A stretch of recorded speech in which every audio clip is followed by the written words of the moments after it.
Olá, pessoal, tudo bem? Um grande abraço para você ligado aqui no LAC Concursos, o maior site de videoaulas do Brasil, quiçá das Américas. E para desespero da concorrência, olha só quem chegou, Edenilson Moraes está na área e se derrubar é pênalti. E eu venho chegando para trazer o prosseguimento do nosso projeto político-pedagógico que visa a sua qualificação, que visa a sua aprendizagem histórica significativa. Nós estamos destrinchando o edital tintim por tintim para que você fique muito bem competitivo e tenha um grande desempenho nas suas provas. Estamos trabalhando com História de Pernambuco. E olha só, na aula de hoje a gente vai falar sobre o voto de cabresto e a política dos governadores. Ou seja, significa dizer que hoje trataremos especificamente sobre a chamada Primeira República no Brasil, também conhecida como República Velha, período histórico compreendido entre a proclamação da República, ocorrida no ano de 1889, e a Revolução de 1930, que dá início à Era Vargas. Então, este longo período histórico, que é chamado por uns de Primeira República e por outros de República Velha, é que a gente vai conhecer as principais características políticas. Nós vamos falar do voto de cabresto, aquele voto que era imposto pelo coronel contra a vontade íntima do eleitor. Afinal de contas, o voto durante a Primeira República no Brasil, de acordo com os preceitos estabelecidos pela Constituição de 1891, estabelecia o voto aberto, voto a descoberto. Então, isso contribuía para que ocorressem muitas fraudes eleitorais, voto de cabresto, voto de bico de pena, clientelismo, coerção, violência. E existiu também a chamada política dos governadores, que se constituiu num acordo estabelecido entre o governo federal e as oligarquias estaduais. O grande mentor intelectual da chamada política dos governadores foi o presidente da República, Campos Salles. É Campos Salles que implantou, então, essa espécie de troca de favores entre o Executivo Federal e os diversos executivos estaduais, na medida em que o governo federal concedia vultosas somas de capitais que eram investidos nos estados e se comprometia também a não intervir na política estadual e, em contrapartida, exigia que os estados garantissem a eleição de parlamentares comprometidos em fazerem parte da base aliada do presidente da República. Era um verdadeiro toma lá da cá da política nacional. Então a gente vai entender nos seus mínimos detalhes as características principais da política durante a chamada Primeira República ou República Velha, se você preferir chamar assim, estudando o voto de cabresto e a política dos governadores. Pessoal, o lance é o seguinte: bem-aventurados os que trabalham o dia inteiro e ainda estudam na madruga. Olha só que legal. Essa é para você, meu caro Beni.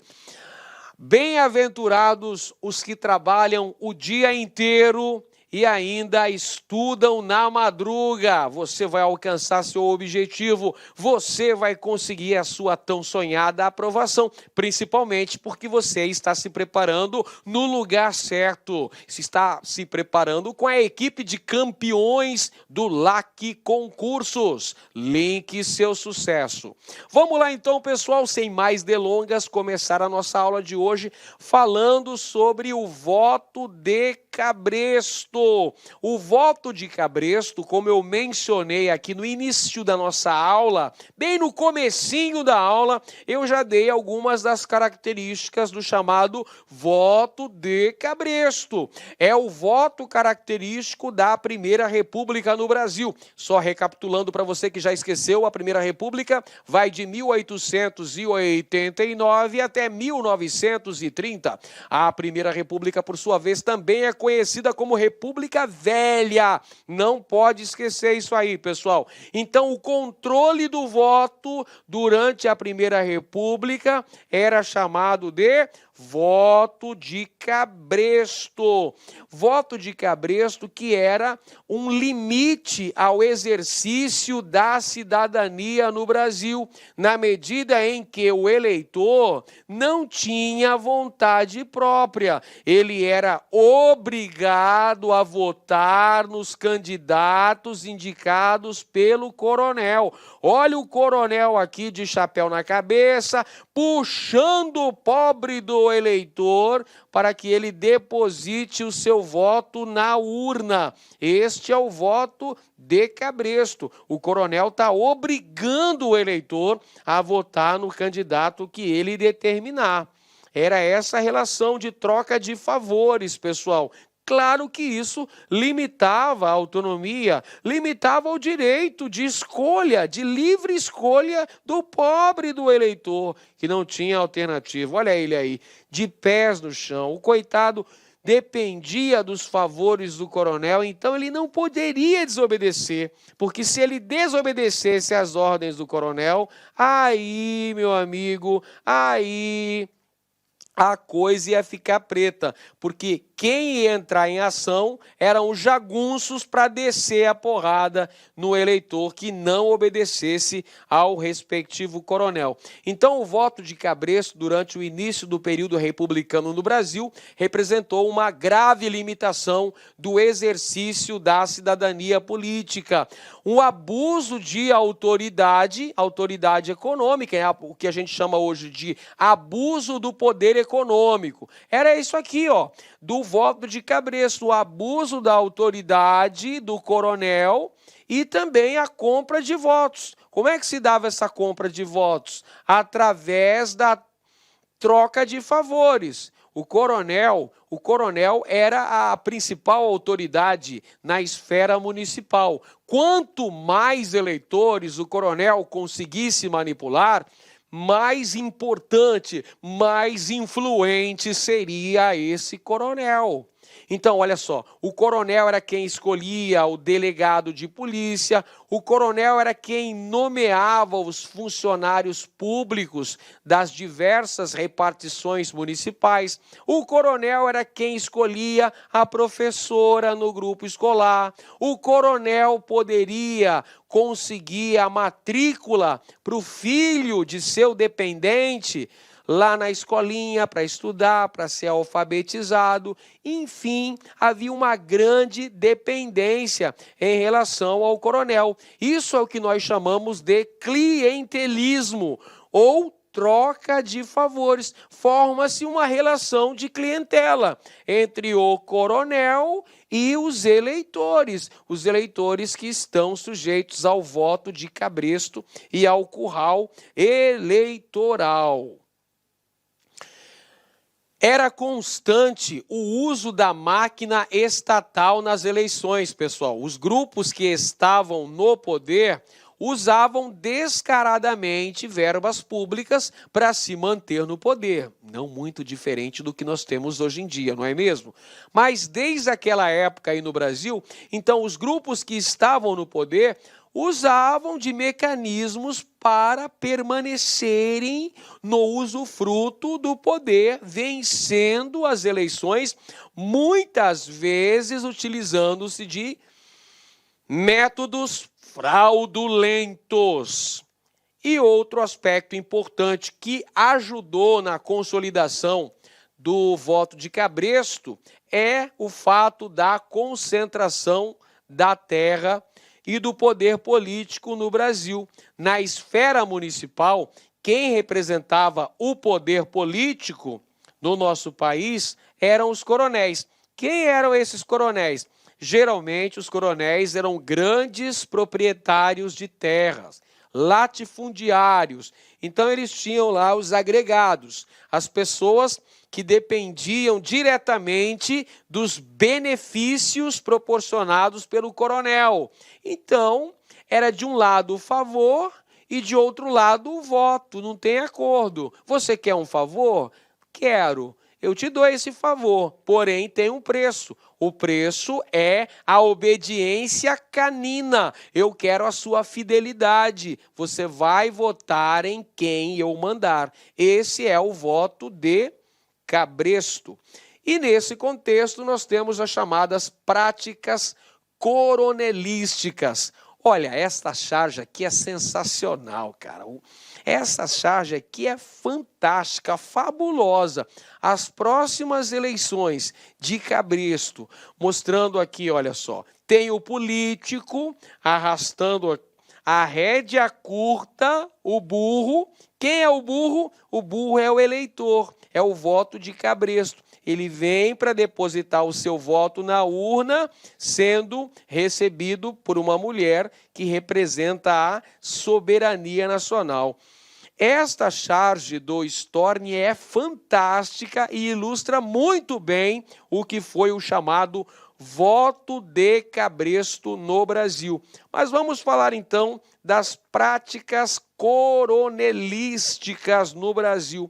Temos aí o voto de cabresto, que já falamos o que é a manipulação do coronel controlando o voto do eleitor, fazendo com que o eleitor vote em quem o coronel determinasse. Lembra que o voto era aberto, pessoal. Todo mundo ficava sabendo em quem você votou. Então, isso facilitava a manipulação, o controle por parte do coronel. E outro aspecto interessante é que durante a Primeira República no Brasil, não existia a justiça eleitoral para fiscalizar as eleições. Então nós temos aí uma relação de clientelismo entre o coronel e os seus eleitores, e as fraudes são generalizadas. Havia muita fraude em todas as eleições realizadas nesse período. Então temos algumas expressões importantes, pessoal. Voto de cabresto é uma expressão importante, que é o voto que o coronel forçava o eleitor a dar. E temos também o voto de bico de pena. O que vem a ser o voto de bico de pena, professor? É a alteração das atas de contagem de votos.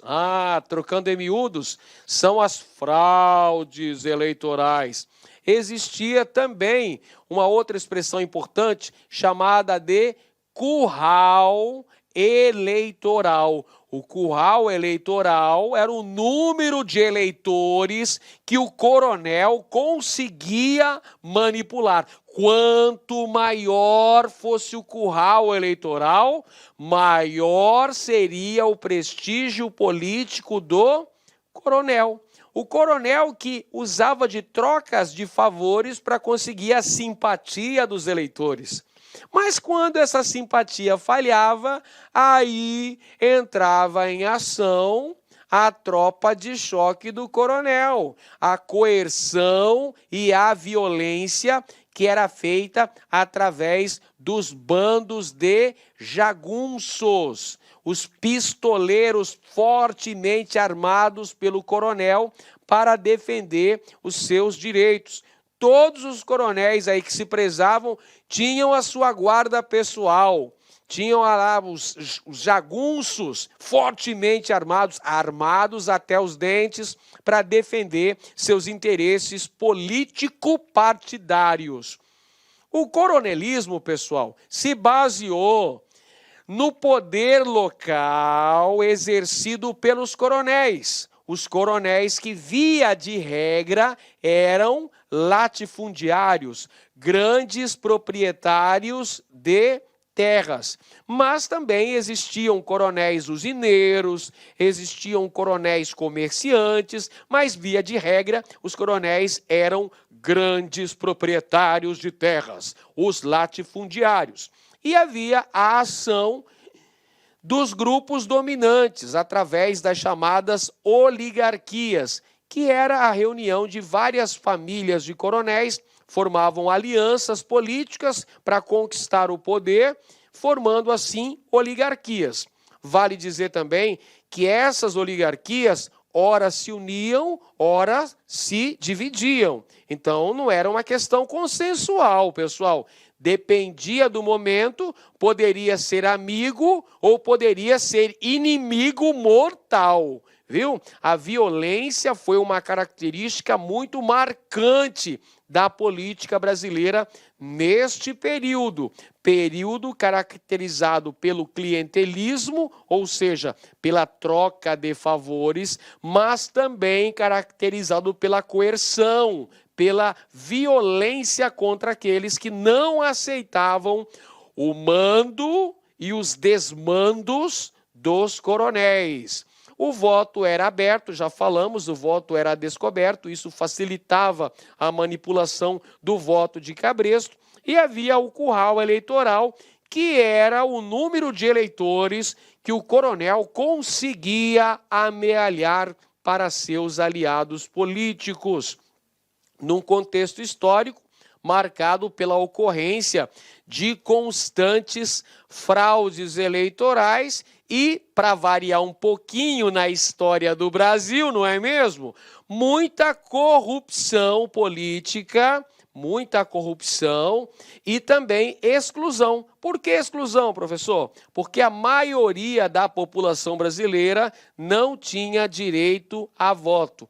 Nesse contexto histórico que nós estamos falando, que é o da Primeira República, vigorava a Constituição de 1891. Constituição esta que garantia o direito de votos para maiores de 21 anos que fossem alfabetizados. Portanto, estavam excluídos da cidadania plena, ou seja, do direito da participação política, as mulheres, os menores, os padres, militares de baixa patente, mendigos, toda essa galera aí, estava excluída do direito de votar. Enfim, essas são as características básicas do chamado coronelismo, o voto de cabresto, o curral eleitoral, o voto de bico de pena. E esta outra charge aqui também é sensacional, porque ela mostra uma senhora idosa, toda séria, né? Simbolizando a política, mostrando que a política nacional era uma senhora conservadora. E o que ela tem na mão aqui, professor? Ela tem uma folha de parreira, escrito fraude.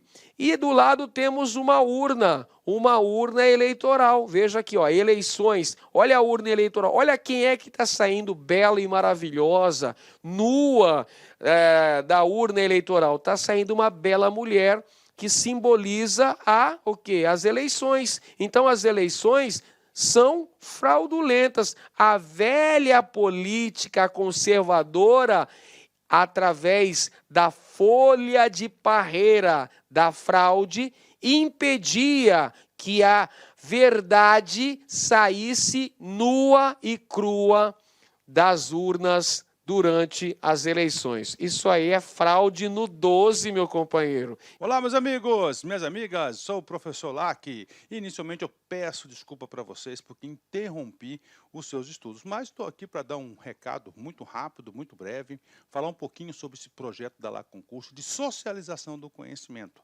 Nós disponibilizamos essa playlist integralmente organizada aqui no YouTube, de História de Pernambuco. E nós, então, oferecendo para o aluno o seguinte: professor, eu quero um material de apoio da aula. Tem um link aqui embaixo, você clica nesse link, esse link você vai ser direcionado lá para o nosso site, lá Concurso, lá tem uma isolada de história, né? De História de Pernambuco, do professor Edenilson, né? do nosso querido professor Edenilson, e nós estamos fazendo uma cobrança simbólica por esse material. Apenas R$ 9,90. Professor, mas para que tudo isso? Até para conseguir manter toda essa estrutura de conhecimento aqui da Lá Concurso. Tá bom, pessoal? Vamos lá, contribua, ajude aí a gente construir aí um site aí de concursos, um canal no YouTube, né, de concurso público aí, de material de qualidade, de forma gratuita. Beleza? Forte abraço, fique com Deus, tchau, tchau. Isso aí é manipulação dos resultados das eleições durante a Primeira República. Outro assunto importante que nós trataremos na aula de hoje diz respeito à política dos governadores, que consistiu na aliança envolvendo o governo federal, na figura do presidente da República, e os governos estaduais, na figura dos presidentes estaduais. Isso mesmo. Antigamente chamava-se presidentes de estado, que corresponde ao cargo de governador. Então, quem criou essa política é este senhor aqui de Cavanhaque. É o presidente Manuel de Campos Salles, o presidente que renegociou a dívida externa brasileira com bancos ingleses, o famoso Fund Loan. Ele também é o criador da política dos governadores, uma aliança envolvendo o executivo federal e os executivos estaduais. Ou seja, o governo federal daria total apoio para a oligarquia que estivesse dominando no respectivo estado. Em troca, exigia fidelidade por parte desse estado lá no Congresso Nacional, lá na sede da República, no Rio de Janeiro. Tudo bem, pessoal? Está compreendendo aí? Uma troca de favores, política dos governadores. Então, o presidente dava apoio para os governadores, mas exigia também que os governadores dessem apoio para o presidente. Sabe como é? Uma mão lava a outra e as duas lavam o rosto. Toma lá, dá cá. É a troca de favores na política nacional. A política dos governadores acabou se constituindo num verdadeiro sustentáculo das oligarquias estaduais em troca do apoio político, pessoal.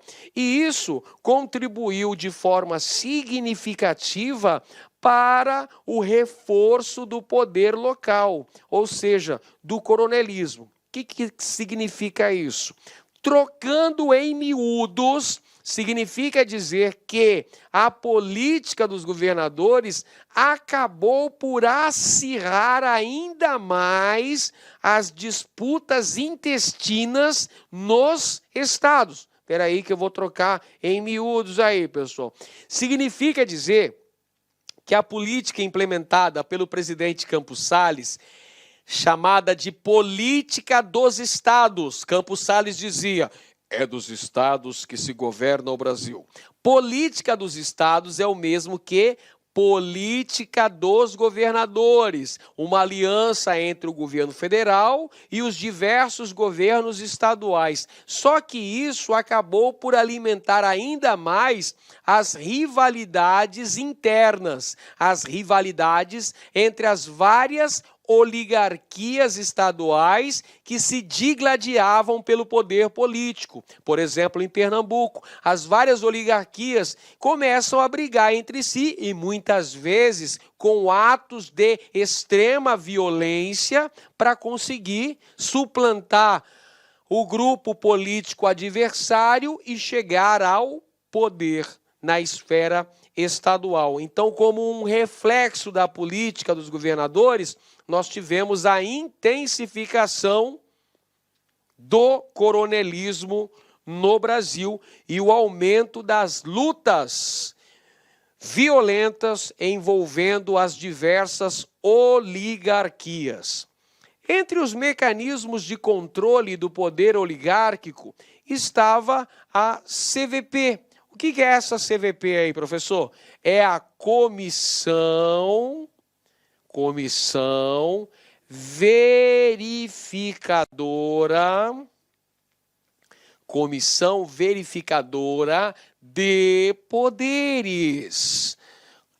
Comissão verificadora de poderes, que era realizada lá na capital federal, no Rio de Janeiro, e estava sob a chefia do senador Pinheiro Machado, senador gaúcho Pinheiro Machado.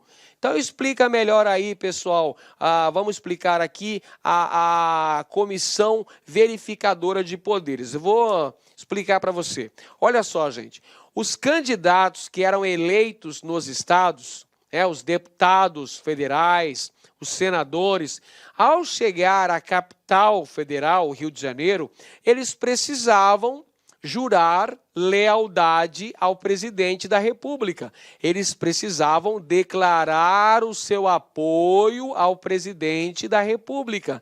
Caso contrário, eles não seriam diplomados. E não sendo diplomados, eles não poderiam ser considerados eleitos e exercerem seus respectivos cargos. Por isso que, popularmente, a Comissão Verificadora de Poderes, que supostamente iria fazer uma investigação para saber se o indivíduo foi eleito deputado ou senador através de meios fraudulentos. Todo mundo sabia disso. Quem é que não foi eleito por um método fraudulento? Todo mundo usava essa prática. Só que é uma forma de impedir que políticos oposicionistas ao presidente da República fossem empossados. Então, esse mecanismo, a Comissão Verificadora de Poderes, ficou conhecida como degola. Os caras que não eram aprovados, eram degolados. Degolados metaforicamente, eu estou dizendo, não matava ninguém, só não diplomava o cara para assumir o seu posto, ou de deputado federal, ou de senador. Essa era a velha Comissão Verificadora de Poderes, que garantia o fortalecimento do executivo e a limitação da autonomia do poder legislativo. Por que limitação da autonomia do poder legislativo? Ora, se deveria seguir obediência ao governo federal, votar de acordo com as propostas enviadas ao legislativo pelo presidente da República, se deveria fazer parte necessariamente da base aliada ao governo federal, então o Poder Legislativo perdia muito de suas atribuições, porque o Poder Legislativo tem que fiscalizar também o Poder Executivo, tem que propor leis, mas que tem que acompanhar o orçamento, tem que fiscalizar as ações do governo, e dessa maneira não rola, pessoal? Dessa maneira não tem como rolar. Ou seja, tem limitada a autonomia da Câmara dos Deputados e também do Senado Federal. O outro aspecto também muito importante nesse contexto da Primeira República é a chamada política do café com leite, que consistiu num acordo, num pacto oligárquico envolvendo os dois mais importantes estados do Brasil. Os dois estados mais ricos, populosos e com o número de eleitores do Brasil. Estou me referindo, evidentemente, aos estados de São Paulo e Minas Gerais. É o pacto oligárquico envolvendo o PRP, Partido Republicano Paulista, e o PRM, o Partido Republicano Mineiro, que vão estar basicamente nessa gangorra, promovendo uma espécie de alternância governativa, ora ficando um presidente paulista, outra hora ficando um presidente mineiro, e fica naquele sobe e desce, naquela gangorra, naquela alternância, naquele revezamento. Portanto, nesse contexto histórico, temos o predomínio da oligarquia cafeeira no Brasil. Até porque o principal produto da economia brasileira era o café. O Brasil, durante a Primeira República, continuava sendo um país essencialmente agrário. A maioria da população brasileira se concentrava nas áreas rurais. Nossa economia ainda era agroexportadora essencialmente, com destaque para a produção do café, principalmente em São Paulo. Não é à toa que durante esse período a maior parte dos presidentes era ligada à oligarquia cafeeira dentro desse contexto da chamada política do café com leite. Essa é a República Oligárquica no Brasil, pessoal. A Primeira República também é conhecida como República Oligárquica e apresenta como características a dominação coronelista, marcada pelo clientelismo político, a troca de favores entre o coronel fazendeiro e seus eleitores, os trabalhadores rurais. E temos aí o voto de cabresto, que já falamos sobre ele, e temos o controle do curral eleitoral, que se dava através da troca de favores e através também da violência armada pelos grupos arrebanhados nas camadas marginais da sociedade. Eu estou falando dos jagunços, que eram a guarda pessoal dos coronéis. E havia forma de resistência? Sim, havia forma de resistência camponesa. A exemplo, podemos mencionar aqui, a resistência camponesa em Pernambuco, diante desse predomínio político dos coronéis, era muito limitado, eram manifestações assim de alcance bastante restrito. Nós podemos destacar aqui, dois momentos assim de manifestações contrárias ao predomínio político exercido pelos grandes latifundiários, pelos coronéis. Por exemplo, o cangaço, que foi um movimento surgido no Nordeste, que promovia saques, que promovia atos de violência, roubos, assassinatos, que perambulavam pelos sertões da região Nordeste, atacando diversas cidades de vários estados nordestinos, e existiram vários bandos de cangaceiros.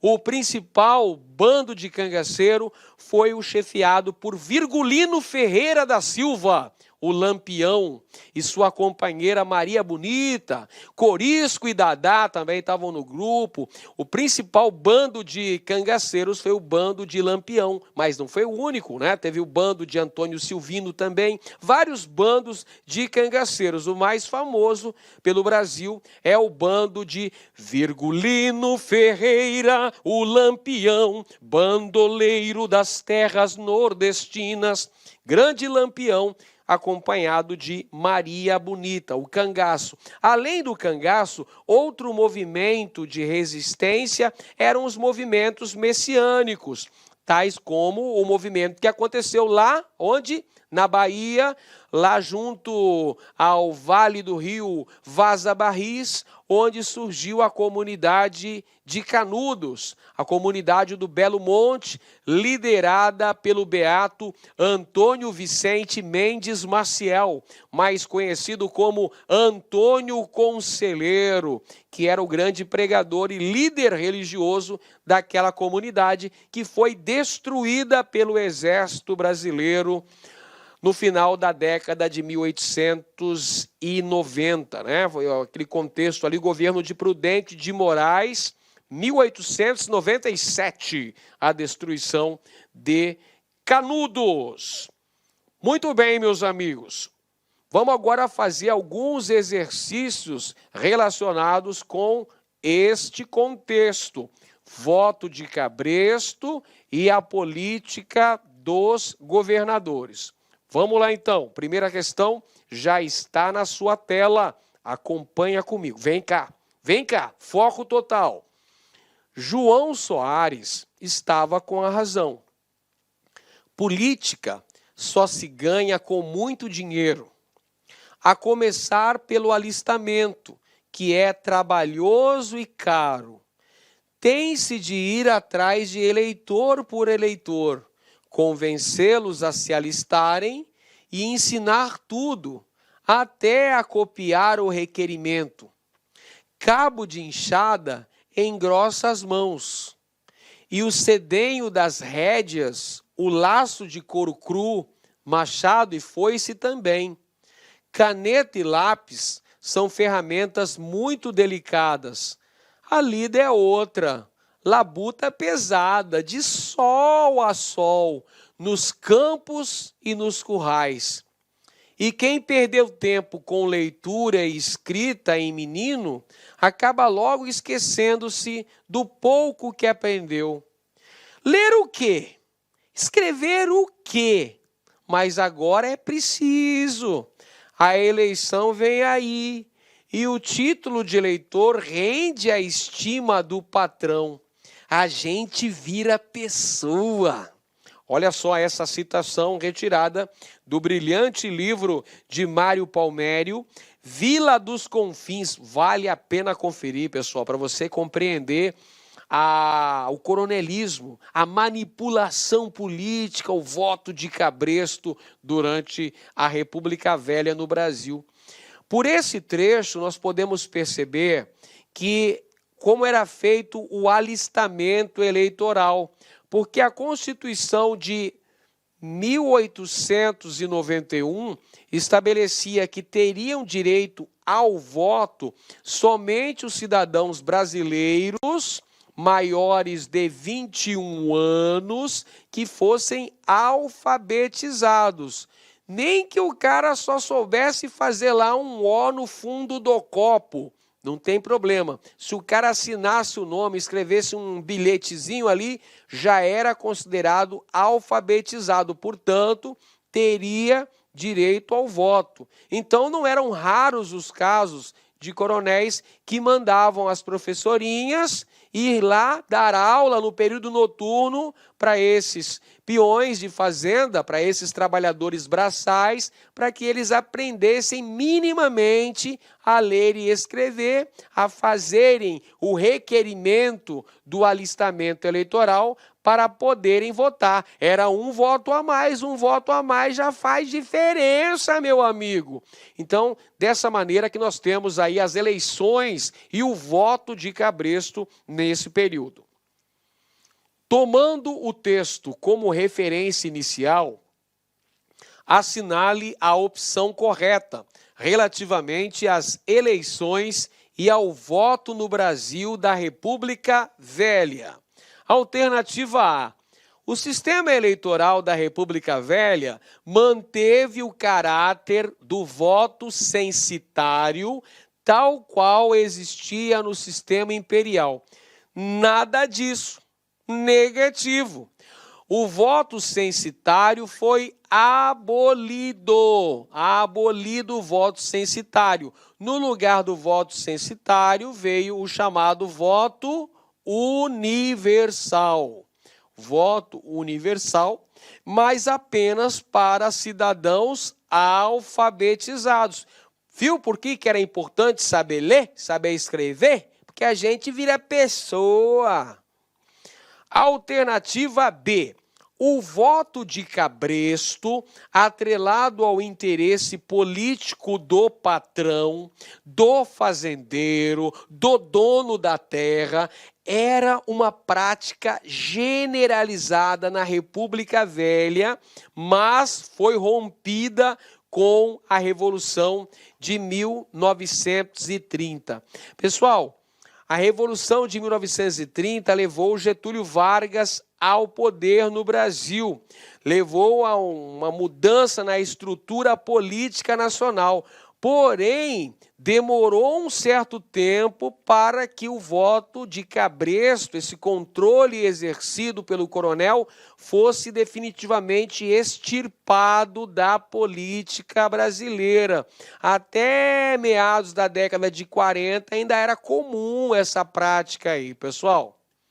Não vamos longe, né? Até hoje tem gente que vende seu voto aí, que acaba cedendo às pressões de cidadãos corruptos que compram o voto. E quem vende o voto também é corrupto, né? É o corrupto ativo com o corrupto passivo, infelizmente. Alternativa C. As deformações do processo eleitoral da República Velha passavam, entre outras causas, pela relativa tensão entre uma sociedade desigual e iletrada, particularmente nos setores subalternos da sociedade, e uma legislação eleitoral relativamente moderna. A legislação eleitoral brasileira era relativamente moderna, porque ela já havia abolido o voto baseado na renda do cidadão, o voto censitário, já havia colocado o voto universal, mas exigia que o cidadão soubesse ler e escrever. E a sociedade brasileira da Primeira República estava concentrada no meio rural, pessoal. A grande maioria da população brasileira estava morando no campo e em péssimas condições de vida e de trabalho. Portanto, havia uma grande diferença, um grande desnível entre as camadas dominantes, os proprietários das terras, os ricos fazendeiros, e os miseráveis trabalhadores, que eram explorados, que eram aviltados, que muitas vezes sofriam, inclusive, castigos físicos. Então, está correta a nossa alternativa C de casa. Próxima alternativa aqui nós temos a figura do coronel, chefe de grande base militar e dono do curral eleitoral, não era compatível com a cultura iluminista que presidia a modernização eleitoral da época. Pessoal, olha só, o coronel era um grande chefe político e podemos dizer que também ele tinha uma influência militar, na verdade, uma influência paramilitar, porque os grupos armados que defendiam os interesses político-partidários dos coronéis, eles eram jagunços, eles eram pistoleiros, eram matadores de aluguel. Então, eram grupos paramilitares. Porém, pessoal, não tem essa ideia de cultura iluminista aí, não era compatível. Sim, se de um lado você tem uma cultura iluminista com o liberalismo na política brasileira, com o federalismo, o Brasil é uma república do tipo federalista, o Brasil tem vários princípios importantes inspirados no iluminismo francês, inspirados na Constituição dos Estados Unidos. Porém, pessoal, isso não é compatível, não. Isso destoa, né? Destoa. Então, quer dizer, na verdade, está errada essa afirmação aqui, pessoal. Está errado. A figura do coronel, chefe de grande base militar e dono do curral eleitoral, não era compatível com a cultura iluminista. Não vigorava uma cultura iluminista aqui, pessoal. Vigorava uma modernização da sociedade brasileira e uma modernização política nacional. Não tínhamos mais voto censitário, mas tínhamos voto de cabresto. Ou seja, de que adianta modernizar a política se mecanismos existiam para burlar a legitimidade das eleições, fazendo com que existissem fraudes eleitorais? Por isso que está errado a alternativa D. Vamos para a próxima questão. Olha só, o coronelismo era fruto de alteração na relação de forças entre os proprietários rurais e o governo, e significava o fortalecimento do poder do Estado antes que o predomínio do coronel. Nessa concepção, O coronelismo é, então, um sistema político nacional com base em barganhas entre o governo e os coronéis. O coronel tem o controle dos cargos públicos, desde o delegado de polícia até a professora primária. O coronel hipoteca seu apoio ao governo, sobretudo na forma do voto. É o que eu falei agora há pouco, pessoal. Nessa época não existia concurso público. Para você fazer parte de uma repartição pública, você precisava ter QI, ou seja, precisava ter quem indica, precisava ter um baita de um pistolão, senão você não entrava. Para trabalhar numa autarquia, numa representação pública, numa instituição pública, para ser delegado de polícia, para ser propriamente policial ou para trabalhar como professor ou professora primária, precisava de uma carta de recomendações, que geralmente era dada por uma pessoa influente, uma pessoa de posses. Então, isso hipotecava aí o poder do coronel na troca de favores, no chamado clientelismo. Essa citação foi extraída da obra Pontos e Bordados, escritos de história política do historiador brasileiro José Murilo de Carvalho, o único historiador brasileiro membro da Academia Brasileira de Letras. No contexto da Primeira República no Brasil, as relações políticas descritas baseavam-se na letra A, coação das milícias locais, letra B, na estagnação da dinâmica urbana, letra C, na valorização do proselitismo partidário, letra D, na disseminação de práticas clientelistas e letra E, na centralização de decisões administrativas. Você já percebeu? O fragmento fala do poder do coronel, de práticas de clientelismo, de troca de favores. Logo, a alternativa correta, letra D de dado. Daí a resposta correta aí, pessoal, coronelismo, voto de cabresto, troca de favores. Mais uma questão chegando por aí. Completamente analfabeto ou quase, sem assistência médica, não lendo jornais nem revistas, nas quais se limitava a ver as figuras. O trabalhador rural, a não ser em casos esporádicos, tem o patrão na conta de benfeitor. No plano político, ele luta com o coronel e pelo coronel. Aí estão os votos de cabresto, que resultam em grande parte da nossa organização econômica rural. Citação extraída do livro Coronelismo, Enxada e Voto, do grande mineiro de Caratinga, Vitor Nunes Leal, falando sobre o voto de cabresto, falando sobre a influência do coronel, que era visto como benfeitor, por conta das trocas de favores, o clientelismo entre o coronel e os eleitores.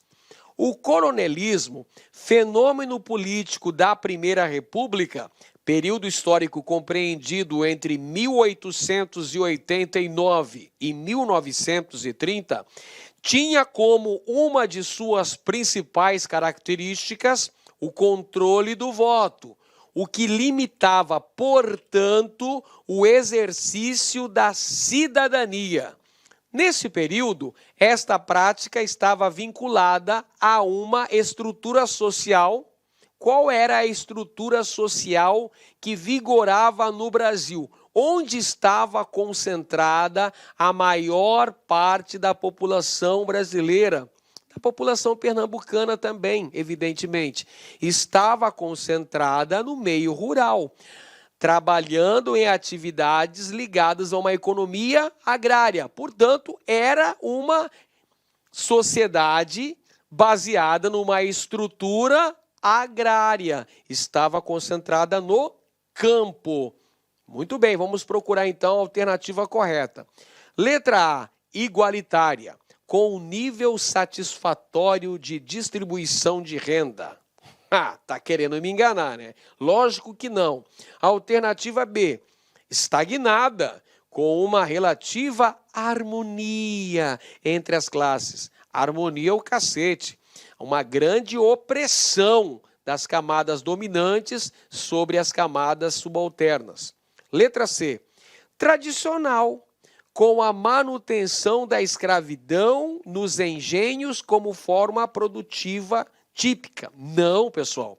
A escravidão foi abolida no Brasil com a Lei Áurea, aprovada em 13 de maio de 1888 pela princesa Isabel. Está errada a letra C. Show, letra C. Está excluída também. Está descartada também. Vamos para a letra D.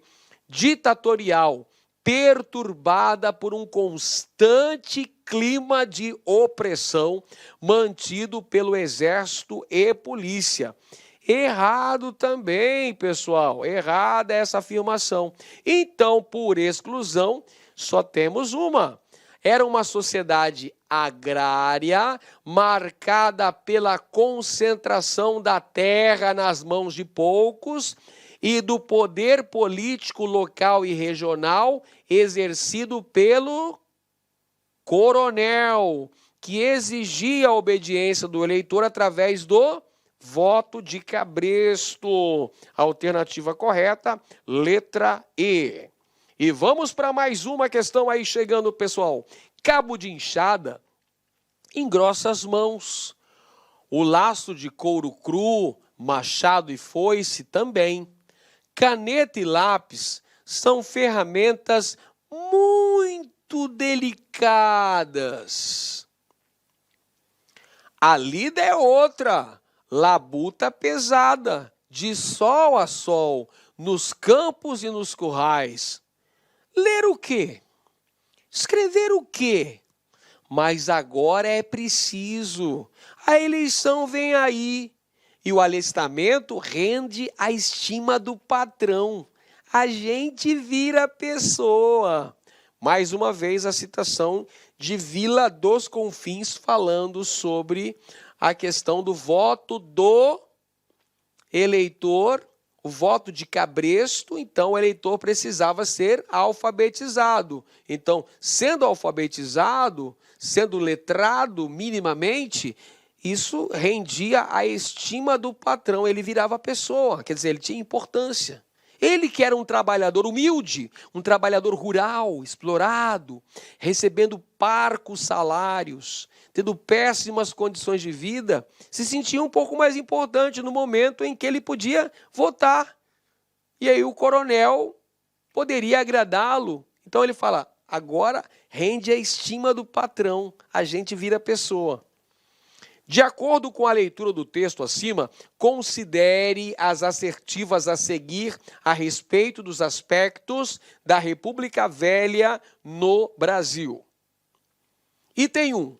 O predomínio oligárquico, baseado na troca de favores entre as diversas instâncias do poder, visava, sobretudo, combater os focos de tensão social e oposição política, representado nas diversas formas de organização dos trabalhadores rurais nesse momento.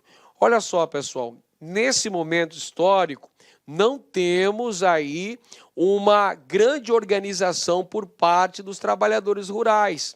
Eles são iletrados, são analfabetos ou semi-analfabetos, são oprimidos e não tem organizações de defesa contra essa opressão promovida pelos latifundiários. Está incorreto o item 1. Item 2.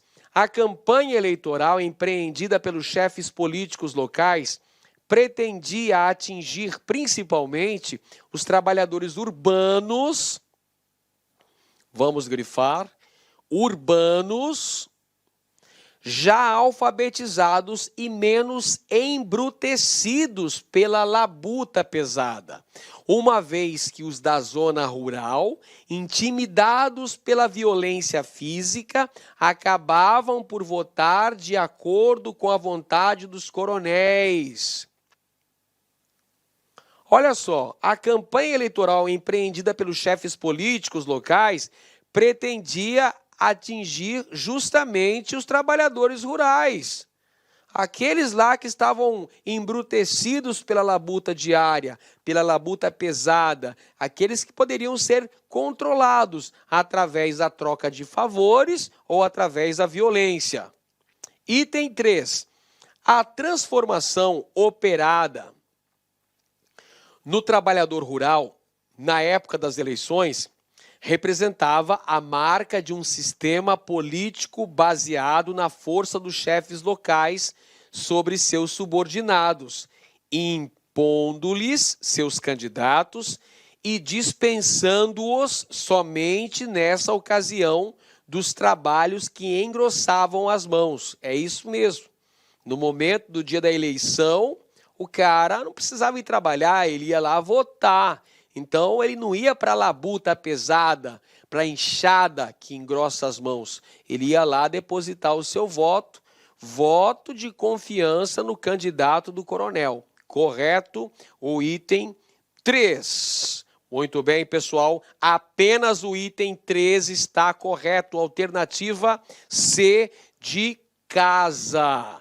Muito bem, senhoras e senhores. Vale dizer que a vida só começa depois da nomeação. Eu quero ver o seu nome no Diário Oficial, quero ver você aprovado. Um grande abraço a todos e até a próxima aula. Olá, meus amigos, minhas amigas, sou o professor Lack. Inicialmente eu peço desculpa para vocês porque interrompi os seus estudos, mas estou aqui para dar um recado muito rápido, muito breve, falar um pouquinho sobre esse projeto da La Concurso de socialização do conhecimento. Nós disponibilizamos essa playlist integralmente organizada aqui no YouTube, de História de Pernambuco. E nós estamos oferecendo para o aluno o seguinte: professor, eu quero um material de apoio da aula. Tem um link aqui embaixo, você clica nesse link, esse link você vai ser direcionado lá para o nosso site La Concurso, lá tem uma isolada de história, né? De História de Pernambuco, do professor Edenilson, né? Do nosso querido professor Edenilson, e nós estamos fazendo uma cobrança simbólica por esse material. Apenas R$ 9,90. Professor, mas para que tudo isso? Até para conseguir manter toda essa estrutura de conhecimento aqui da La Concurso. Tá bom, pessoal? Vamos lá, contribua, ajude aí a gente construir aí um site aí de concursos, um canal no YouTube, né, de concurso público aí, de material de qualidade, de forma gratuita. Beleza? Forte abraço, fique com Deus. Tchau, tchau. Clique lá.